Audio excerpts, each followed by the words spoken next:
हमारा था, हमारा है, हमारा रहेगा।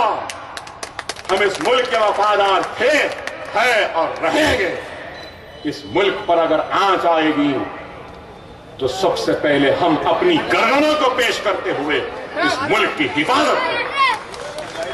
ये मुल्क हमारा है, लेकिन आज हमारे ऊपर तनकीदें, इल्जामात। अरे आज मजलिस सारे हिंदुस्तान में पहुंच रही है। बोले क्या जीतती, किधर जीतती? क्या महाराष्ट्र में 2 MLA नहीं जीत गए? जीते या नहीं? महाराष्ट्र की नाक, हिंदुस्तान की नाक मुंबई। क्या मुंबई से नहीं जीते? मुंबई की नाक क्या है? बायकल्ला। क्या हमारे पास नहीं है बायकल्ला? सल्तनत आसिफ जाही का पहला दारुल खिलाफा औरंगाबाद। सल्तनत आसिफ जाही के लुटने के बाद या निजाम दखन के हैदराबाद को दारुल खिलाफा बनाने के बाद फिर इस सरजमीन दखन से निकलकर हमने फिर से औरंगाबाद को कब्जा किया। क्या ये हमारी कामयाबी नहीं? अरे ये छोड़ो, औरंगाबाद बल्दिया में कामयाबी, क्या गैर मामूली कामयाबी नहीं? उत्तर प्रदेश में मंडल इलेक्शनों में मजलिस की कामयाबी, क्या गैर मामूली नहीं? कल्याण में कामयाबी, क्या मजलिस की गैर मामूली कामयाबी नहीं? और कामयाबी कल्याण में हुई तो ना असद साहब गए, ना अकबर साहब गए, हमको नहीं आने दिए। ठीक है, नहीं आए तो क्या हुआ? हम नहीं आ सक रहे ना। हम जहां जहां नहीं जा सकते वहां वहां हम एक नहीं 1000 असद ओवैसी व अकबर ओवैसी को तैयार करेंगे। यह हमारा काम। हमारा वारिस पठान अकेला चला गया, कल्याण में मेहनत कर लिया, जीत गया। लेकिन सवाल यह है कि हम क्यों नहीं जा सकते? मुंबई में इलेक्शन हो गया, हम जीत गए, लेकिन अब तक मुझे तकरीर करने की इजाजत नहीं दी जा रही। मैं पूछना चाहता हूं, जो इज़हार हक की आजादी की बात करते, टॉलरेंस इंटॉलरेंस की बात करते, राइट ऑफ स्पीच की बात करते, मैं उनसे पूछना चाहता हूं, हम क्यों नहीं तकरीर कर सकते? हम क्यों नहीं जा सकते? यूपी नहीं, आप नहीं आ सकते। कर्नाटक आप नहीं जा सकते। बेंगलुरु आप नहीं जा सकते। बिहार गए, एक ही जलसे में वापस भिजा दिए। क्यों? क्यों बताओ? क्या मुझे जमहूरी जिद्दोजहद में हिस्सा लेने का इख्तियार नहीं है? अरे मैं क्यों जाना चाहता हूं उत्तर प्रदेश, मैं क्यों जाना चाहता हूं बिहार, मैं क्यों जाना चाहता हूं कर्नाटक? अरे मैं जमहूरियत को मजबूत करने के लिए जाना चाहता हूं। क्या जमहूरियत को मजबूत करने का भी हक नहीं है मुझे? क्या जमहूरी जिद्दोजहद का हिस्सा बनने का भी हक नहीं? यह कौन सा इंसाफ है, मैं पूछना चाहता हूं। अरे बोलने दो हमको जो बोलना है। अगर गलत बोलते हैं तो मुकदमा डालो, जेल में डालो, आवाम को फैसला करने दो। बेंगलुरु गए, नहीं आ सकते। एक जलसा नहीं हुआ बेंगलुरु में, एक दौरा नहीं करने दिए। हद ये हो गई, आजादी का झंडा, सही, आजादी का झंडा भी नहीं चढ़ाने। आजाद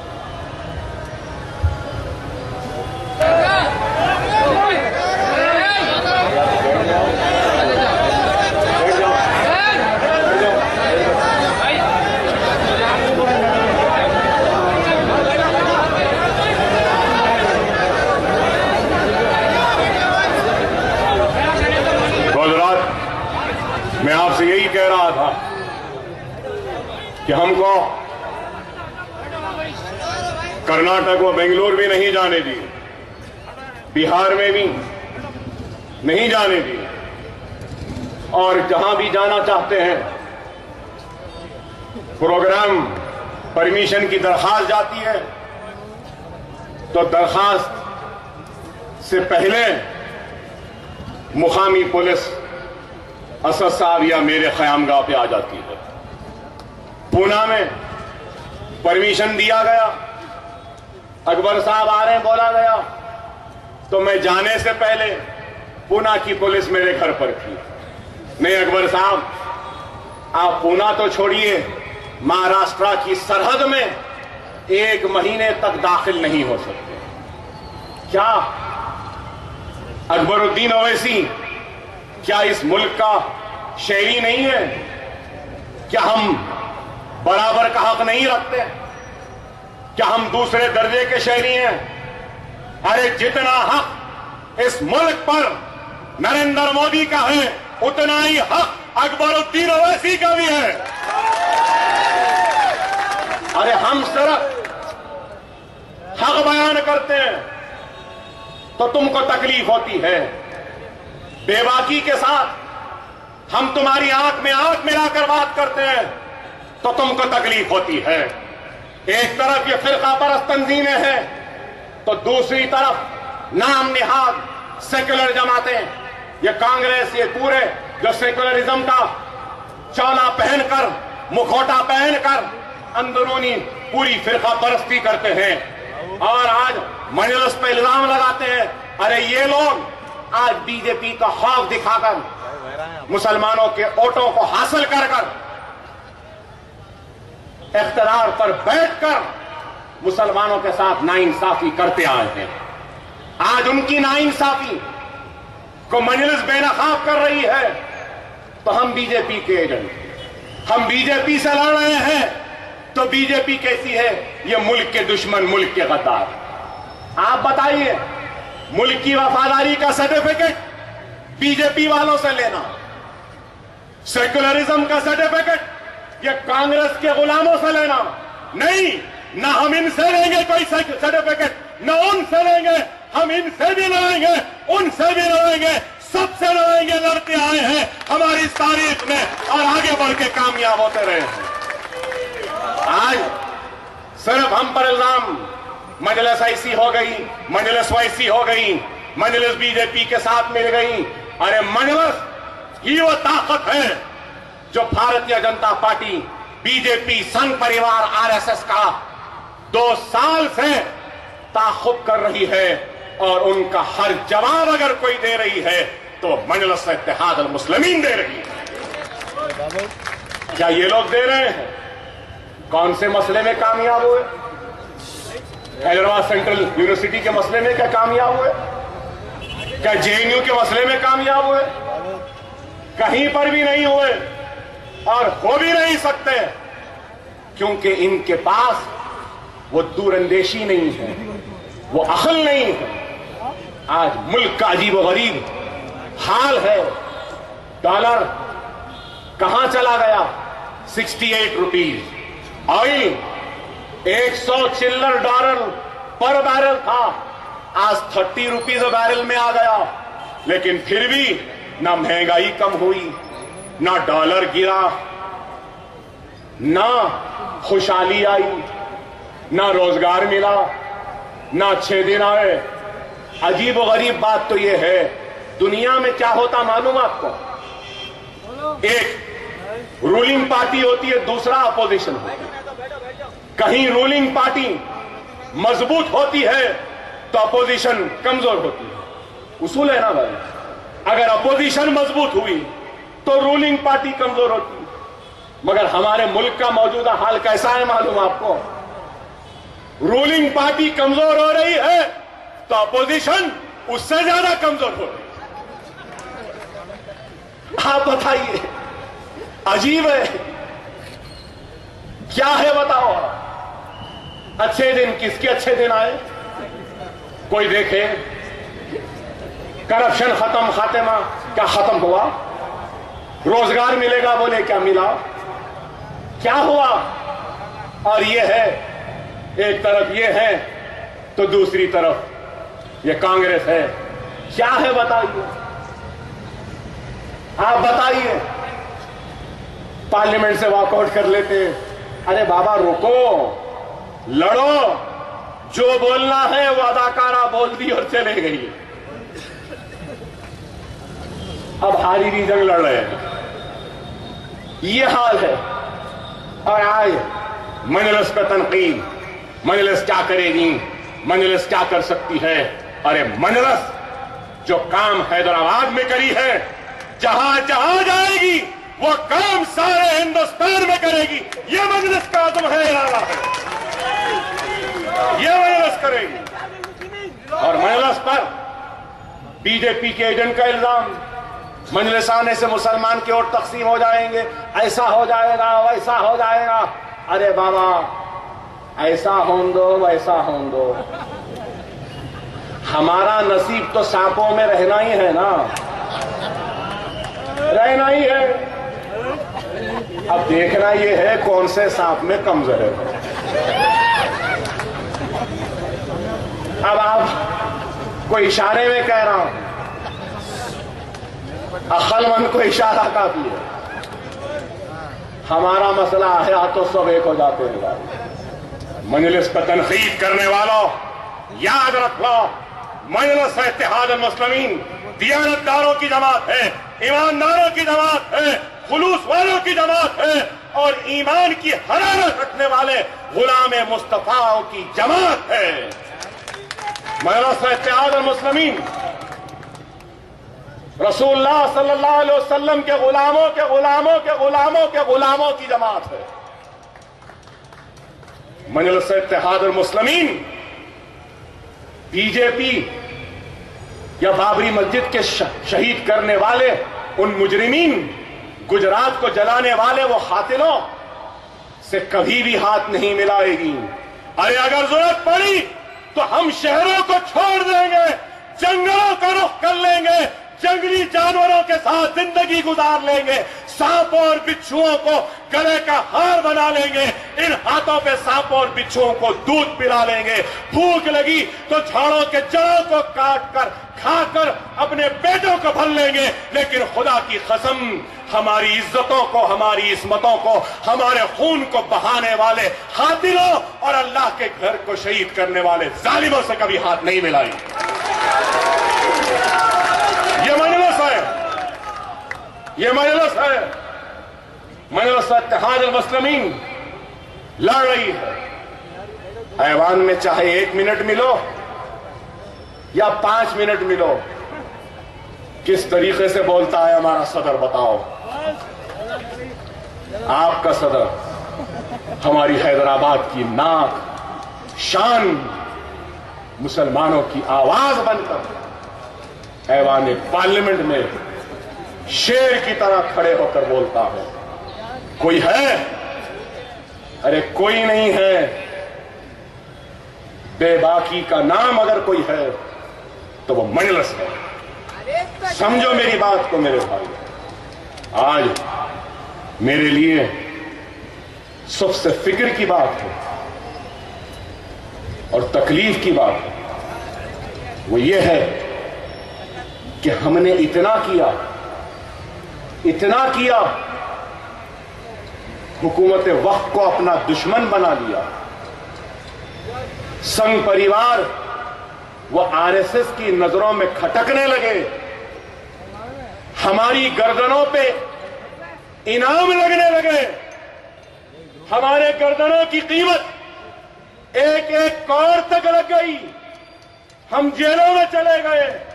इतना सब कुछ कर दिया, फिर भी हमारी पोलिंग 40%, 45%।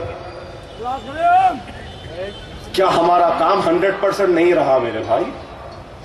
मैं पूछना चाहता हूं, यहां आप बैठे हैं, क्या हमारा काम 40% है या 100% है? मैं पूछना चाहता हूं आपसे।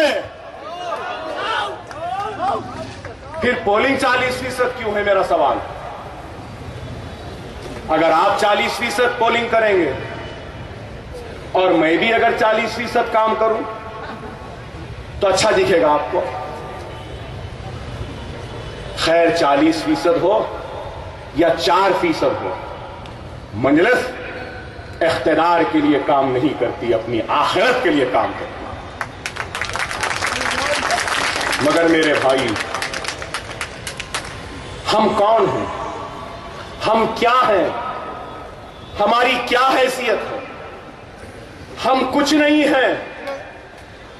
अगर कुछ है तो आपकी इत्तेहाद की वजह से है। हमारी कुछ हैसियत है तो आपकी दुआओं की वजह से। अगर हमारे जुमलों में, हमारे खिताबत में अगर ताकत है हुकूमत से गुर्राने की, उनके सामने खड़े रह के ललकारने की हिम्मत है, तो वो आपके वोटों की वजह से। अगर आपका वोट कम होगा, आपका इत्तेहाद कमजोर होगा, तो फिर हमारा वजूद कमजोर होगा, खत्म होगा। गौर करो मेरे भाई, मेरी आवाज जहां जहां तक जाती है। आज हिंदुस्तान हैदराबाद की तरफ देख रहा है, और इस हैदराबाद को सिर्फ हिंदुस्तान नहीं बल्कि अकबरुद्दीन ओवैसी भी देख रहा है, मैं भी देख रहा हूं।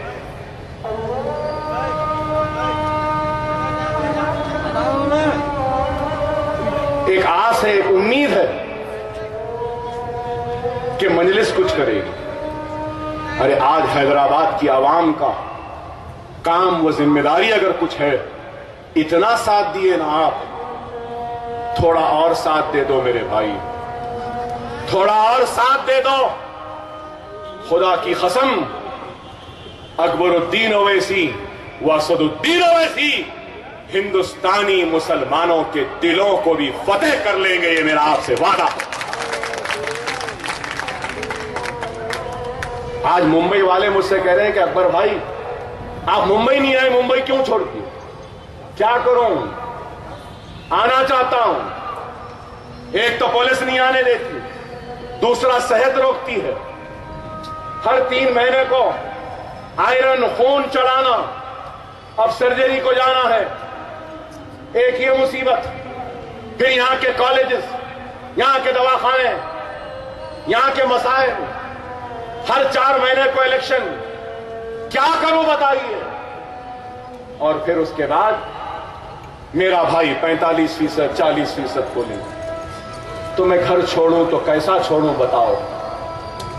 अगर घर छोड़कर जाऊंगा तो दुश्मन मेरे घर को उजाड़ देगा, दुश्मन मेरे घर को बिखेर देगा, दुश्मन मेरे घर की ईंटों को, दर दीवार को तोड़कर हिला देगा। वो खौफ है जो बढ़ते हुए कदम लौट कर आ जाते हैं अपनी घर की हिफाजत के लिए। अरे क्या 58 बरस में आपके घर की हिफाजत आप खुद करने के अहल नहीं हो सके?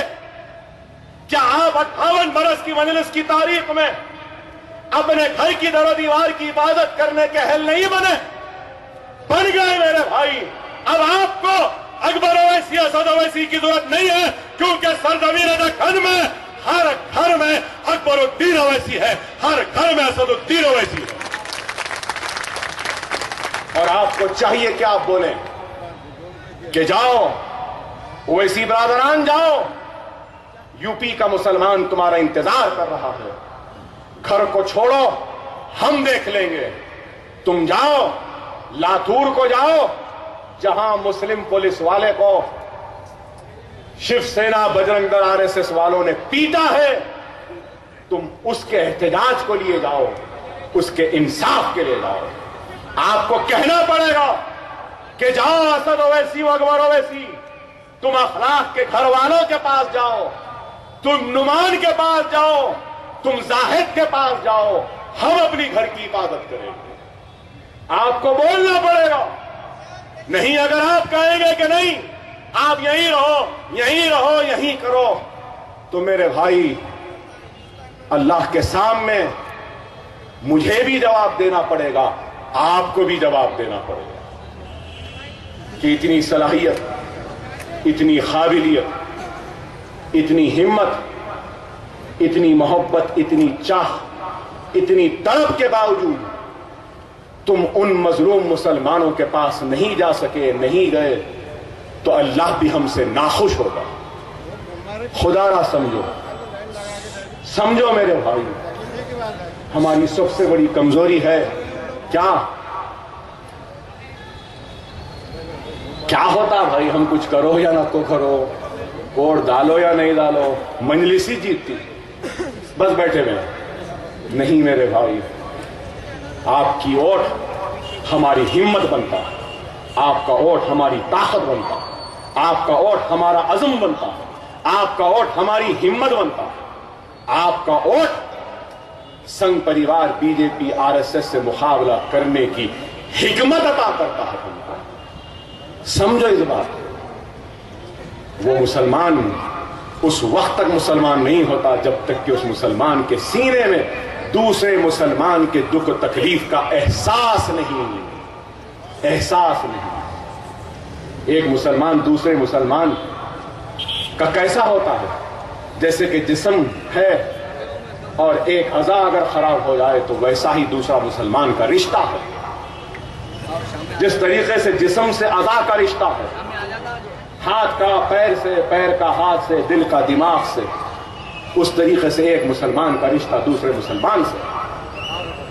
लेकिन आज अगर हम नहीं समझेंगे तो मेरे भाई फिर क्या होगा? वही होगा, मैं तो कहूंगा कि 2 नहीं 10 असद ओवैसी अकबर ओवैसी भी एक जगह आ जाएं तब भी एक सालारे मिल्लत नहीं बन सकते। वो सलाहियत, वो काबिलियत, वो दूरअंदेशी, वो खिताबत का मयार था सालार का। लेकिन जब जब सालार के कदम आगे बढ़े, घर को हिलाया गया, सालार पलट के वापस आया। आज भी दुश्मन की यही साजिश है, ये ओवैसी बरादरान को रोको, अगर नहीं रोकेंगे तो ये ओवैसी बरादरान जो हैदराबाद में कर रहे हैं वो सारे हिंदुस्तान में करेंगे, ये इनको खौफ। आज हैदराबाद, तेलंगाना में मेरे भाई एक हकीकत है कि हमारी एक ताकत है या नहीं? हमारी ताकत को कोई इनकार नहीं कर सकता। मुसलमान के लिए लाख कर लो, मगर मजलिस को इतनी भी तकलीफ देंगे तो तेलंगाना का मुसलमान वो लाख करनी को भूल जाएगा, तुम्हारा एक तकलीफ को याद रखते हुए तुम्हारा खात्मा कर देगा। ये मोहब्बत है मुसलमानों को मजलिस से। सही है या गलत बताइए? हुकूमत अच्छा करेंगी तो हम बोलेंगे हाँ अच्छी है, करो और करो, लेकिन वो काम के साथ मजलिस को चुमटी लेंगे तो मुसलमान वो कामों को ऐसा वार के मजलिस के ऊपर से तुम्हारे मुंह पे फेंक देती है। हम भूखे रह जाएंगे, बेघर रह जाएंगे, लेकिन हम बेआवाज नहीं रह सकते। ये मुसलमानों का नज़्मुलैन है, यही है। तो अगर ओवैसी बरादरान यूपी बिहार जाएंगे तो यही होने वाला है, उनको डर है। एक सिकंदराबाद की सीट के लिए इंदिरा गांधी क्या दारुसलाम नहीं आई थी मेरे भाई? अरे ये वही दारुसलाम है जिस दारुसलाम में इंदिरा गांधी ने अलीगढ़ मुस्लिम यूनिवर्सिटी के ऊपर मुसलमाना ने हिंद से माफी मांगी थी। अरे ये वो दारुसलाम है। एक सीट था तो यह आलम है ना। अब तो सिर्फ तेलंगाना नहीं रहा भाई, तेलंगाना, आंध्र प्रदेश, महाराष्ट्र, उत्तर प्रदेश, कर्नाटक और आगे बढ़ते जाएंगे। हार और जीत तो लगी हुई है, हारेंगे कोई बात नहीं, हमारी जिंदगी तक हम हारेंगे, बेशक हारेंगे, हमको हार की परवाह नहीं है।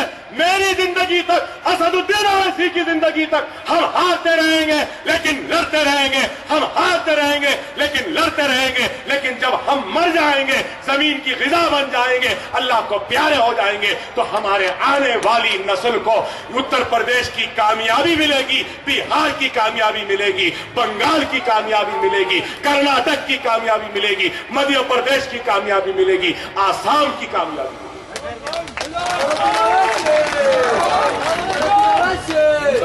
क्या हार की डर से हम बिहार और यूपी व बंगाल जाना छोड़ दे? नहीं, यूपी बिहार बंगाल तो छोड़ो, यूपी बिहार बंगाल तो छोड़ो, जा चुके हैं इंशाअल्लाह ताला।